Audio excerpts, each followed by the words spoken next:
about the theme, but also requires us to receive the Old Testament understanding of justice in a new way. In this book, I aim to think along with Paul, and I invite you, the listener, to think along with Paul and me about this most important of themes.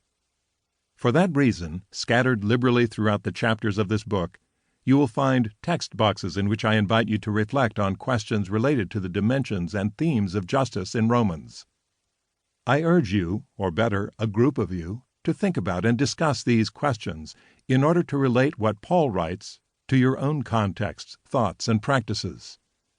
These questions will often be existentially and intellectually demanding, asking you to reflect deeply on your own commitments and ideas, and on many of the ideas, institutions, and practices we take for granted in our societies and nations. Romans demands nothing less than a fundamental rethinking of all things in the light of the gospel, a renewing of the mind that is not conformed to this world, but transformed by the reality of God, the Father, Son, and Holy Spirit. Romans chapter 12, verses 1 through 2. In this way, and with some guidance from me, I hope you will be the one to make the connections between what Paul writes about justice in Romans and your own life in the world. This book is best understood as a reading of Romans. It is not a technical commentary on all the words and phrases in the letter. There are many such commentaries, and their number increases every year. But an attempt to follow Paul as he thinks justice in relation to Jesus. A reading of Romans is more fluid and more adventurous than a technical commentary, less intent on emphasizing the detailed linguistic and historical issues in interpretation, and more intent on attending to how the text shapes our contemporary understanding. A reading also leaves more loose ends, for example on some important Christian doctrines, than scholarly commentaries usually do. I do not try to deal with every text and the issues they might raise, but with those texts that, in my judgment, have most to contribute to our understanding of justice. That all said, I have been engaged in the study of Paul and Romans for many years, and have been deeply instructed and formed by numerous scholarly books and commentaries on Paul, Romans, and justice. For listeners who may already be familiar with some or much of the scholarship on Paul and Romans, the scholarly influences on my work may be detected. Indeed, if you are a Paul scholar, you may recognize your own influence here.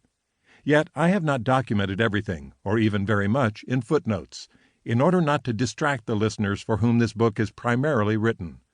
Ordinary, thinking Christians who want a deeper, gospel-informed understanding of biblical justice. I must at least acknowledge several scholars whose influences are prevalent throughout this book. First and foremost, J. Lewis Martin, of blessed memory, the foundational figure in the contemporary understanding of the apocalyptic Paul. Beverly Roberts Gaventa, whose many essays and articles on Romans, soon to bear fruit in a full-scale commentary, have guided me in many of my interpretations.